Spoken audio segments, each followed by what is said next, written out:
పనసపండు కట్ చేసి సుమతి, నాకు రాదు, నువ్వు కట్ చేసి కట్ చేయడం తప్పు. తింటావా?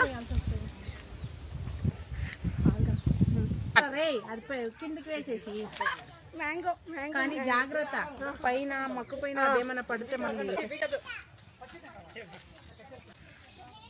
ఇನ್ನು చిಕ್ಕ చిక్కాయి అది అంకల్ ఇస్తున్నారు చూడేళ్ళు.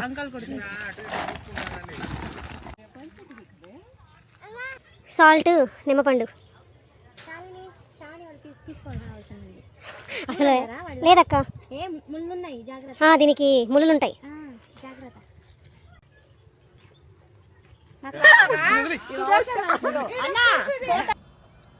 సో దీని ఫుల్ వ్లాగ్ అంతా మన ఛానల్లో అయితే అప్లోడ్ చేశాను అనమాట. చాలా ఇంట్రెస్టింగ్గా అండ్ ఫన్నీగా అయితే ఉంటుందన్నమాట ఫ్రెండ్స్ మధ్య. సో ఇలాంటి వీడియోస్ మరిన్ని కావాలనుకుంటే మన ఛానల్ అయితే తప్పకుండా సబ్స్క్రైబ్ చేసుకోండి. Thank you.